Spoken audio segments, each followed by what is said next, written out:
C'est la raison pour laquelle un autre communiqué a été sorti par le président du parti, à savoir Ousmane Sonko. léegi bi ngeen xamee ne tey décision bi nga xam ne moom lañ joxe c'est vraiment égal ak li nga xamante ne nii moom ngeen bëggoon est-ce que ça valait vraiment la peine cette Mais ça valait le coup. Pourquoi ça valait le coup? Au moins on a provoqué un revirement jurisprudentiel dans le sens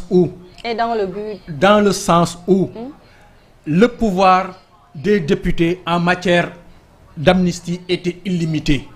Ça pouvait tout couvrir.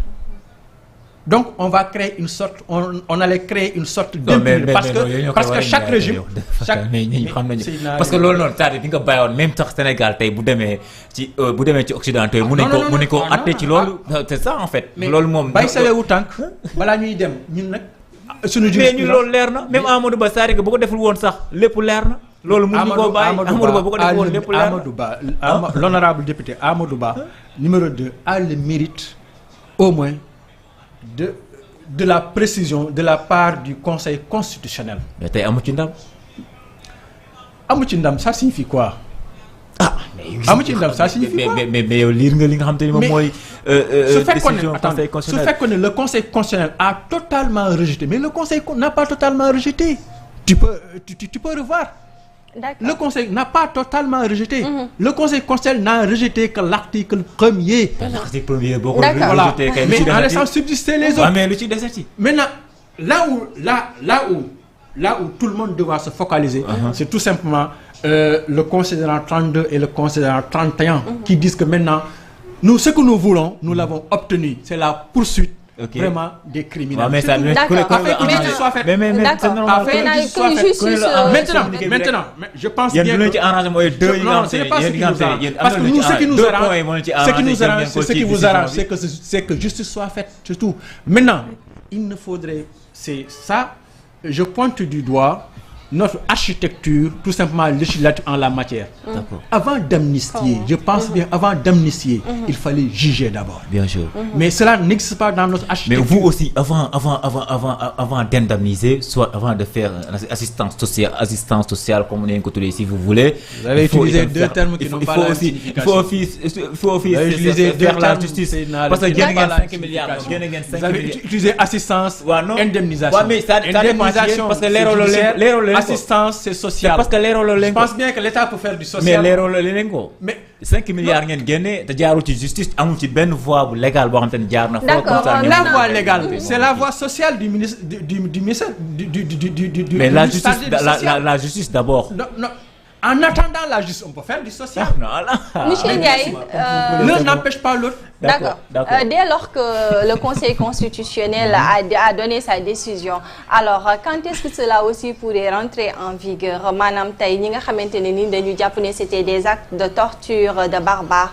Kañ la ñuy war a mën a réactiver waat seeni ay plaintes ndax c'est faisable? Oui, il faudrait que la loi d'abord, comme le Conseil constitutionnel a rendu sa décision, et que cette décision, comme je l'ai dit tout à l'heure, conformément à l'article 92 de la Constitution, s'impose au pouvoir public, donc aux autorités administratives et juridictionnelles. Il faut comprendre par là que maintenant le président de la République a les mains liées. Donc il lui faut promulguer donc la loi. Après maintenant la promulgation de la loi sera à travers le journal officiel du Sénégal. Après cela, la loi sera entrée en vigueur. Et ainsi, les poursuites pourront démarrer. Le procureur pourra faire une autosaisine ou bien les concernés pourront tout simplement faire des plaintes. C'est un délai ou alors amul app? Concernant la saisine, non. Ça c'est une initiative qui dépend tout simplement des ayants droit ou bien du procureur qui peut tout simplement s'autosaisir. D'accord. D'accord loolu bu weesoo tey bu fekkee ni jur nañ ci liggéey ba pare nga xamante ni déjà ñu ngi commencé def ay dem ñi les victimes la dem di porter plainte ak su demee noonu enquêtes yi naka lay demee par rapport ak nga xamante ni parce que mën nañoo wax ni am na ñuy wax sax naan président Macky Sall am na ñu koy viser ci demee noonu. te yooyu noonu enquête moom moo ko war a mën a définir tey ñi nga xamante ne jàpp nañu ni ñoom dañ leen torturer naka la ñuy war ko mën a xamee soit ñu rey bal kii ban ballu kan la kan moo ko dóoru fetal ak ci demee noonu procédure yooyu naka lay demee. L'enquête d'abord de deux choses l'une. Oui.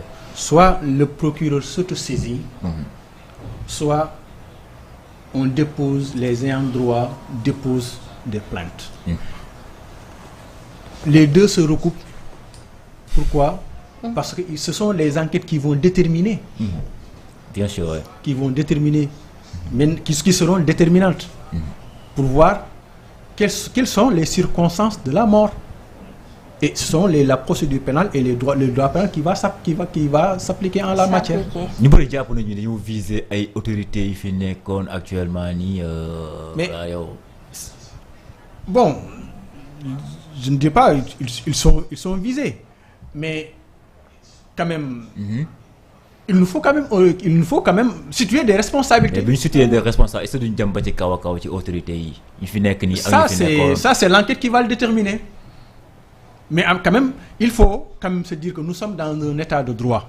Et dans un état de droit, nul ne peut échapper tout simplement à la soumission de la loi.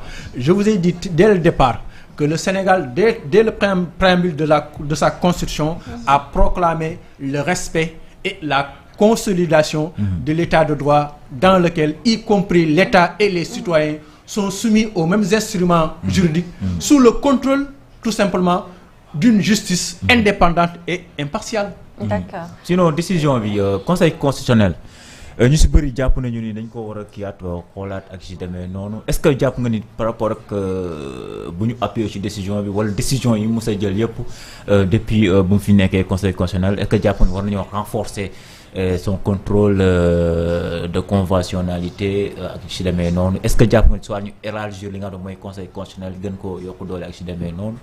Oui, tu as parfaitement raison parce que excusez-moi, une œuvre humaine n'est jamais parfaite.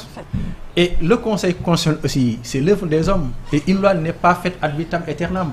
Il faut des évolutions. Le droit évolue, la société évolue et le droit suit cette évolution. Maintenant, si nous avons un organe qui date pratiquement depuis l'indépendance et qui a, parce que nous n'avons pas toujours eu un conseil constitutionnel. Il y avait le rôle du conseil constitutionnel a été joué par la Cour suprême depuis 1960 jusqu'à 1992. Donc de 1980 jusqu'à présent, c'est le même conseil constitutionnel avec les mêmes compétences, tout simplement. Mais il nous faut évoluer. Maintenant, évoluer signifie quoi? Soit on tend tout simplement vers un élargissement des compétences, on ouvre le conseil constitutionnel et on ouvre également les possibilités de saisine.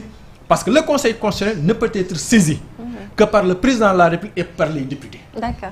L'œuvre humaine n'est jamais parfaite, loolu nga doon wax sànq, mais juste que ndax le président waroon na mën a nommer un membre, d'autant que conseil constitutionnel amagul un président. Oui. On n'était pas dans l'urgence. Non. Il faut comprendre une chose, que le conseil constitutionnel aussi est une institution. Et les hommes passent, les institutions demeurent. Ce n'est pas parce que le président du conseil constitutionnel, Badio Camara, ñu ngi koy ñaanal yàlla na ko yàlla xaaree àjjana firdawsi, dafa génn àdduna que tout va s'arrêter. Si un président de la République, sous nos constitutions là, décède ou bien est dans l'incapacité, mais la République ne va pas s'arrêter. Il y aura une continuité. Donc le président de l'Assemblée nationale va venir. Ici aussi c'est la même chose. L'État va continuer. L'institution du Conseil constitutionnel parce que le Conseil constitutionnel est une institution. Parce que il est inscrit dans l'article 6 de la Constitution qui énumère les institutions de la République. Donc c'est une institution de la République. Mais si le président du Conseil constitutionnel n'est plus, le vice-président doit remplacer.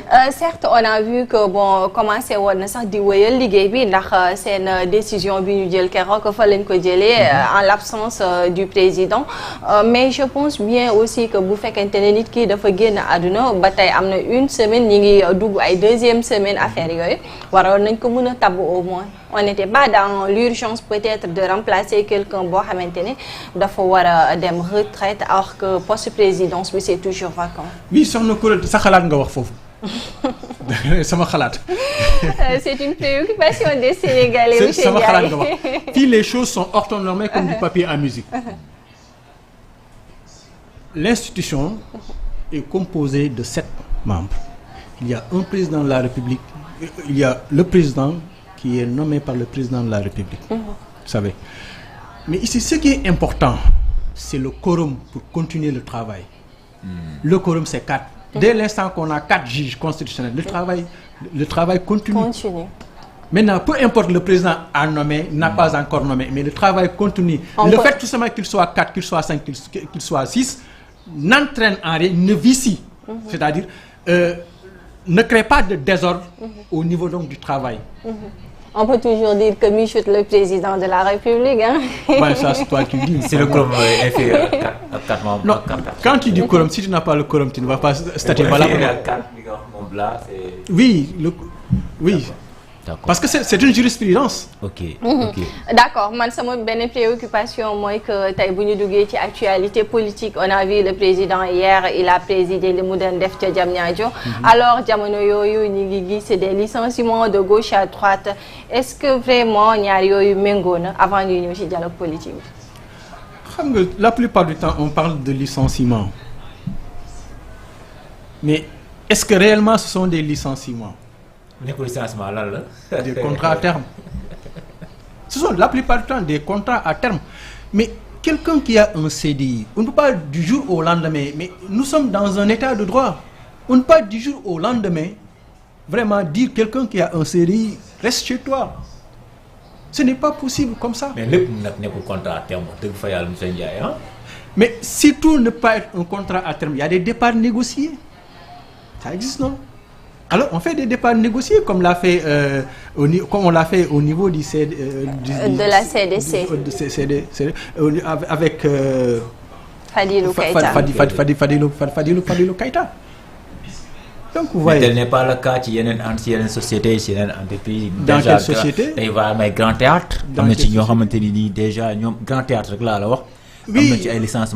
Vous êtes journaliste, vous pouvez vous autoriser. Mais moi, je ne me fie pas au quand dira-t-on. Mais réellement, pour la faisabilité, est-ce que l'on aussi or que l'avenir des jeunes, à l'avenir de tes jeunes, en quelque sorte. Employabilité. L'avenir des jeunes, ce n'est pas l'administration publique.